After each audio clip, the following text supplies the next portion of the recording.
എന്റെ ശബരിമല യാത്ര ഒരു മിനിറ്റിൽ ഞാൻ കാണിച്ചു തരാം ഈ ഒരു വീഡിയോയിൽ. രാവിലെ 8-ന് വീട്ടിൽ നിന്നിറങ്ങി 9 മണിയാകുമ്പോൾ പാലക്കാട് ജംഗ്ഷൻ റെയിൽവേ സ്റ്റേഷനിലെത്തി വണ്ടി പാർക്ക് ചെയ്ത് റെയിൽവേ സ്റ്റേഷനകത്തേക്ക് കയറുന്ന സമയത്ത് കുറെ കുഞ്ഞു മക്കൾ ട്രിപ്പ് പോകാനായിട്ട് വരുന്നു. അവരുടെ ക്യൂട്ട്നെസ് ഒക്കെ നോക്കി നിന്ന് സ്റ്റേഷനിലേക്ക് കയറി. 9:30 ആകുമ്പോൾ ട്രെയിൻ വന്നു. ചെന്നൈയിൽ നിന്ന് കൊല്ലം വരെ പോകുന്ന ശബരിമല സ്പെഷ്യൽ ട്രെയിനാണ് ഇത്. സ്പെഷ്യൽ ട്രെയിൻ ആയതുകൊണ്ടാണെന്ന് തോന്നുന്നു പാലക്കാട് നിന്നും കോട്ടയത്തേക്ക് ഒരാൾക്ക് ചാർജ് അറൌണ്ട് 400 രൂപ വരുന്നുണ്ട് സ്ലീപ്പർ. ട്രെയിനിൽ 90% അയ്യപ്പസ്വാമിമാർ. ട്രെയിൻ മൊത്തം ശരണം വിളികളാൽ നിറഞ്ഞിരിക്കുകയാണ്. 2 മണിയോടെ കോട്ടയത്തെത്തി. അവിടെ നിന്ന് സുഹൃത്തിന്റെ അളിയന്റെ കാറിൽ എരുമേലിയിലേക്ക്. 4 മണിയോടെ എരുമേലിയിലെത്തി. ഇവിടെ നിന്നാണ് കെട്ട് നിറയ്ക്കുന്നത്. ഇവിടെയാണ് പ്രശസ്തമായ എരുമേലി പേട്ടതുള്ളൽ നടക്കുന്നത്.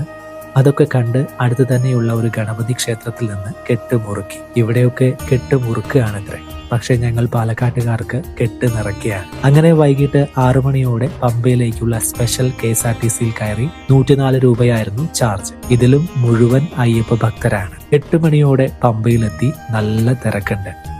ഇതാണ് പമ്പാ നദി. 8:30 മലകയറ്റം ആരംഭിച്ചു. ഒരുപാട് കാഴ്ചകളുണ്ട് കാണാനായിട്ട്.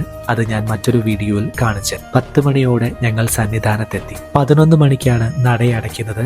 1 മണിക്കൂറേ ഉള്ളൂ. ദർശനം കിട്ടുമോ എന്ന് സംശയമുണ്ടായിരുന്നു. ഹരിവരാസനം പാടിക്കൊണ്ടിരിക്കുമ്പോഴാണ് 18ാം പടി കയറിയത്.